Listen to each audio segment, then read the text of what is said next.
Olá pessoal, tudo bem com vocês? Na aula de hoje a gente vai ver a primeira parte do tópico referente à psicanálise. Quando a gente fala em psicanálise, pensa em Sigmund Freud, é importante que a gente leve em consideração 4 pontos. A psicanálise ela emerge no contexto de uma sociedade que estava em transformação com a implementação e o desenvolvimento da indústria. Ela também surge no momento de consolidação da psicologia como uma ciência. Lembra que lá nas nossas primeiras aulas nós vimos que em um determinado momento da história a psicologia ela vai se afastando da filosofia e se constituindo como ciência? A psicanálise ela se dá nesse momento também.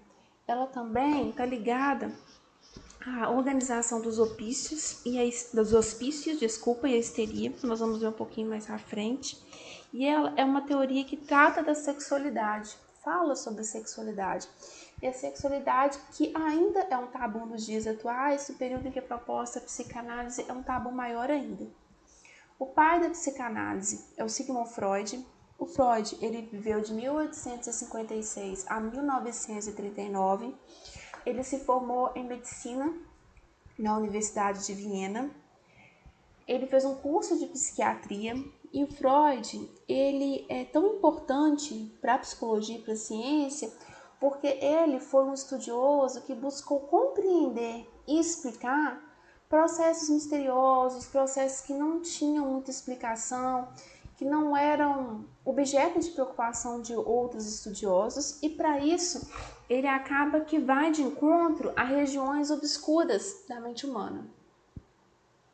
Freud ele é importante para a psicologia e para a ciência, porque ele traz a descrição de uma série de doenças psicossomáticas, ele propõe duas teorias do aparelho psíquico, ele também busca subsídios para a sua teoria nos sonhos, ele traz uma teoria muito rica na compreensão do desenvolvimento da sexualidade humana e a sua teoria também contribui no estudo e na compreensão da sociedade. Então, a psicanálise ela pode ser vista sob 3 óticas. A primeira ótica é como uma teoria.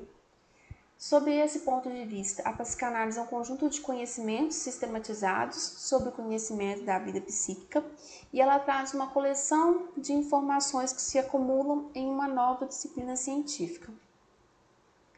A psicanálise, como método de investigação, ela é um método interpretativo.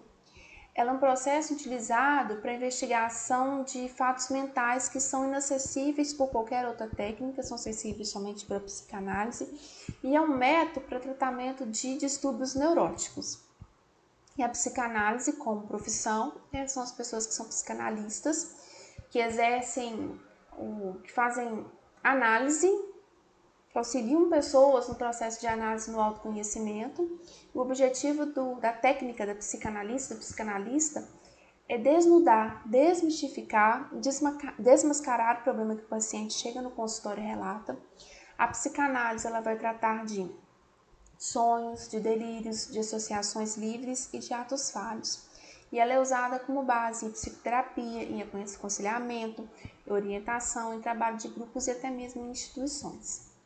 Para que a gente possa compreender a psicanálise, a gente precisa, de certa forma, entender o trajeto pessoal do Sigmund Freud, porque grande parte da produção da psicanálise foi baseada na experiência dele, em suas experiências pessoais que são transcritas em rigor em várias de suas obras. Então, Freud ele sofreu influências de alguns pensadores. O primeiro é o Brooke, que foi o primeiro mestre com o qual o Freud trabalhou.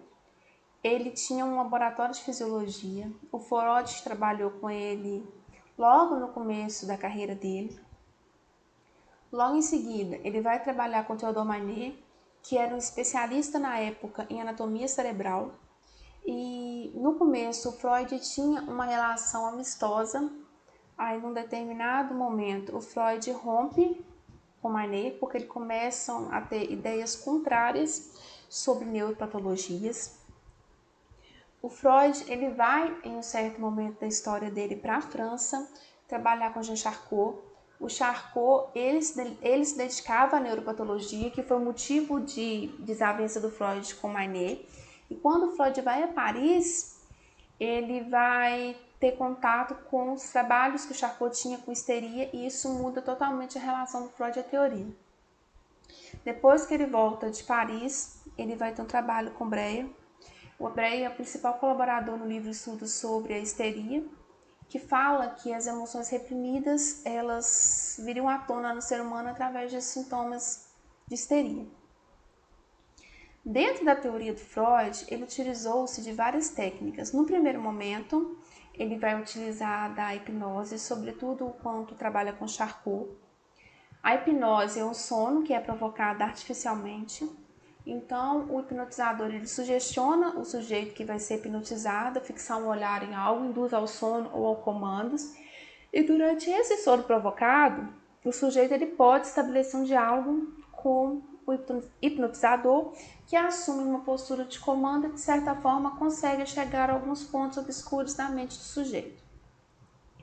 E para que a relação da hipnose ela aconteça, é preciso que exista uma relação harmoniosa e de confiança entre quem hipnotiza e o hipnotizado.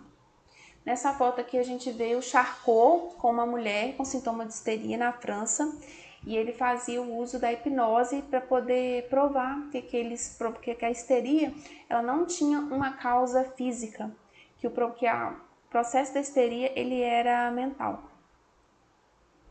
O segundo método que o Freud desenvolve com Breuer é o método catártico para eliminar sintomas histéricos de pacientes. Eles veem que a hipnose já não é tão efetiva, então eles vão tentar fazer com que o paciente retorne ao momento em que o trauma foi gerado.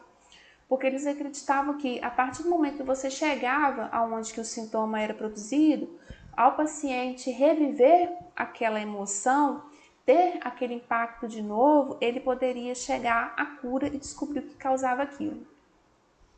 Um caso famoso do Freud, quando a gente fala de método catártico, é a Anna O, que é um nome que o Freud tem vários escritos sobre ela, que é o pseudônimo para Berta. Ela era judia e alemã, e ela foi líder de diversos movimentos sociais em favor dos direitos humanos e civis, e em um determinado período ela apresenta sintomas como tosse nervosa, alucinações, distúrbios visuais e motores, desmaios, impossibilidade de beber água. E entre 1800 e 1882 ela é diagnosticada com histeria. Os sintomas da histeria surgem quando ela cuidava do pai doente. De certa forma, o inconsciente dela fazia com que ela pensasse: nossa, eu sou uma moça jovem, estou aqui presa cuidando do meu pai.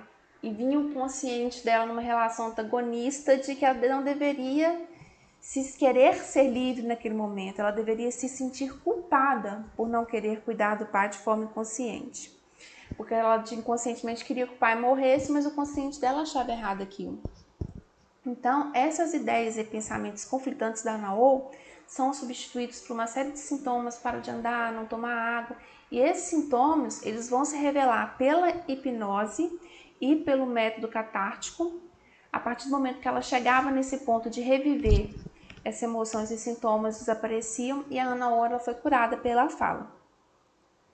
O último método que foi desenvolvido pelo Freud, que é utilizado hoje pelos psicanalistas, é a livre associação.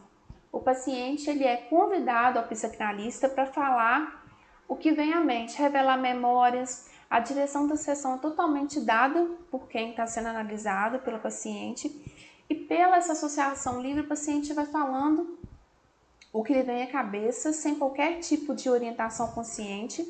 E é essencial que o psicólogo, ou o psicanalista, obrigue o paciente a informar tudo que vem na sua autopercepção. Porque por essa livre associação, algumas coisas do inconsciente vêm à tona e se consegue chegar à causa do sintoma. O primeiro livro do Freud é uma interpretação dos sonhos. Para o Freud, o sonho é um sinônimo de discurso do desejo. Através da análise dos sonhos, a gente consegue conhecer os nossos desejos inconscientes. A interpretação dos sonhos foi escrita muito em cima da análise que o próprio Freud fazia dos seus sonhos, e eram sonhos de conteúdo sexual ou sobre a sua infância. Nesse livro, a gente tem a primeira teoria do aparelho psíquico do Freud. Ele propõe dividir a nossa mente em 3 estágios: consciente, pré-consciente e inconsciente. O consciente seria uma pequena parte da nossa mente, é a parcela que recebe estímulos tanto do exterior quanto do interior, que é responsável pela percepção, pelo pensamento, pelo juízo crítico, pelo raciocínio. O pré-consciente, ele estaria entre o consciente e o inconsciente, mas ele é uma parte mais inconsciente que pode se tornar consciente com maior facilidade. É como se fosse uma peneira que seleciona o que vai sair do consciente para vir à tona. É um pequeno arquivo. Já o consciente, segundo Freud, é a maior parte de nossa mente. É onde está todo o material que nossa mente reprime e que não pode ser lembrado. É como que o inconsciente tem essa chave do Freud que brinca, que foi sem querer, querendo. O consciente é o que foi sem querer e o consciente é o que a gente quer, mas que pelos mecanismos de defesa está reprimido. Ele faz uma analogia da nossa mente como se fosse um iceberg. A ponta do iceberg seria o nível consciente, que é onde estaria nossa percepção e pensamentos. Uma menor parte entre o consciente e o inconsciente estaria o pré-consciente, que são as memórias e os conhecimentos guardados, e a maior ponta do iceberg, que está por debaixo da água escondido, é o nosso inconsciente, que é onde vivem medos, desejos inaceitáveis, motivações violentas, impulsos imorais, desejos egoístas, desejos irracionais. E é importante a gente estar atento que o quê? A nossa mente ela não tem uma cronologia dos fatos, ela é atemporal. Não existe contradição na nossa mente. No inconsciente tudo é positivo e o inconsciente ele é movido pelo prazer. Ele substitui a realidade que a gente vivencia no nosso dia a dia por uma realidade psíquica. Então, o Freud ele descobre a sexualidade desde a infância. E ele bate na tecla de que a maioria dos desejos que são reprimidos pelos seres humanos são desejos de ordem sexual. E nesses primeiros anos de vida, nós, enquanto crianças, que surgem a maioria dos nossos traumas.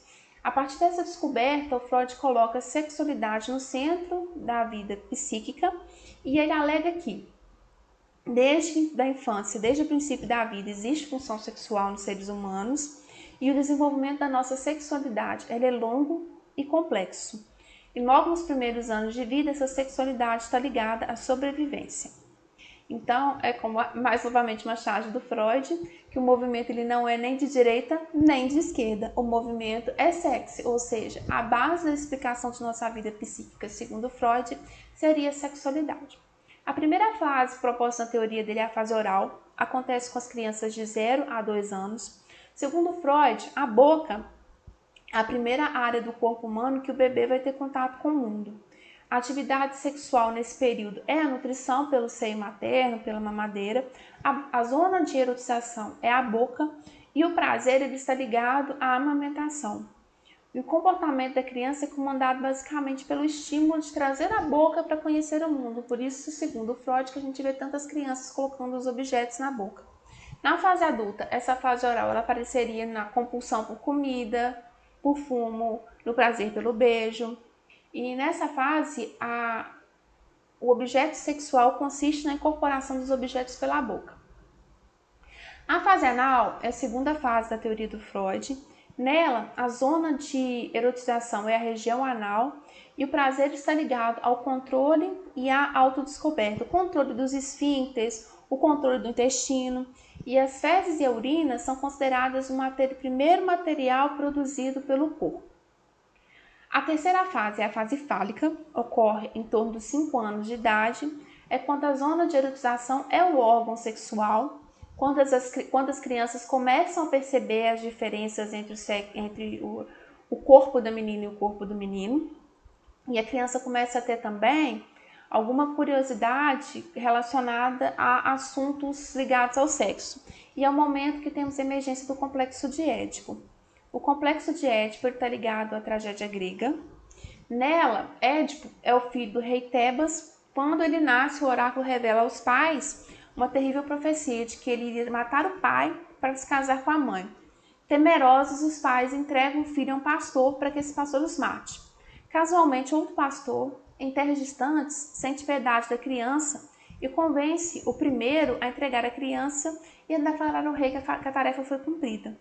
Édipo, então, é levado para Corinto, onde outros reis estéreis o adotam para realizar a sua criação.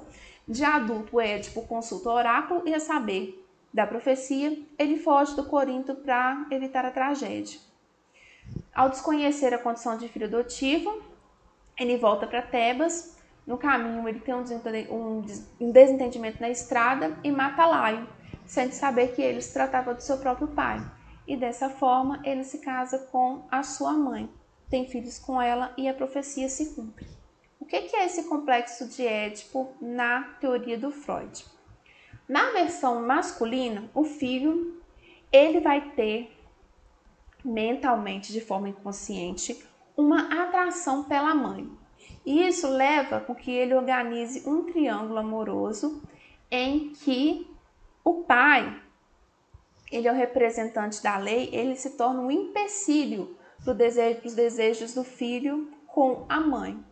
E desse conflito do filho com o pai, surge na criança o temor da castração. E a força desse temor, que é bastante severa para uma criança normal, leva no primeiro momento que ele fique defensivo com o pai, mas com o passar do tempo ele cria uma organização masculina inicial. Já nas meninas ocorre o complexo de elétrica, que seria a paixão da menina pelo pai. Só que ao contrário dos meninos, as meninas encaram, segundo a teoria do Freud, a falta do... Percebem que as meninas elas não têm pênis, então vê um erro de interpretação anatômica, essa falta. Então, inconscientemente, começa-se a fantasia de possuir um falso pênis. As meninas elas querem ter esse órgão sexual, assim como os meninos, mas elas, ao contrário dos meninos que têm medo de serem castrados, elas aceitam a castração e a partir do momento que ocorre essa aceitação, começa-se a organização gradual da sexualidade e da identidade feminina. Tudo isso, gente, acontece de forma inconsciente, tá?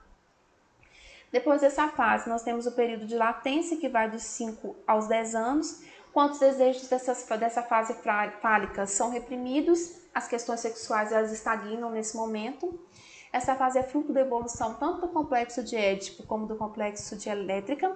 É quando se dá a construção das normas morais, dos valores, e os meninos e meninas modificam a forma de se relacionar afetivamente com seus pais e acabam focalizando as suas energias em interações sociais. É como a gente brinca de dizer que é como organizam-se o grupo dos meninos, que é o clube do Bolinha, e o grupo das meninas, o clube da Luluzinha. E eles começam, as crianças, a ter novos referenciais de identidade, como um determinado youtuber, um professor, que para alguns se torna uma paixão de criança, e também passam a se identificar com personagens de desenho e da ficção. A última fase, segundo Freud, é a fase genital, ela se dá dos 11 anos em diante, é quando dá a chegada da puberdade, que é um momento de mudanças tanto físicas quanto psicológicas, e nesse momento há um retorno ao objeto erótico, que são os órgãos sexuais, só que dessa vez a erotização é um outro indivíduo. Nesse momento, segundo Freud, meninos e meninas estão conscientes de suas identidades sexuais e começam a buscar formas de satisfazer as suas necessidades eróticas e interpessoais. Então, gente, a gente tem aqui um quadro do resumão das fases propostas pelo Freud. Na primeira fase, a zona erógena é a boca. Na segunda, os intestinos, o ânus, que é a fase anal. Na terceira, os genitais. Na quarta, que a gente tem o complexo de Édipo. E na quinta fase, que a gente vê que o desejo sexual se torna o outro. Então é isso, gente, que eu queria passar para vocês na aula de hoje. No nosso próximo encontro, a gente continua estudando Freud. A gente se dedica à segunda teoria do aparelho psíquico e à compreensão dos mecanismos de defesa. Qualquer dúvida, estou à disposição de vocês. Até a próxima!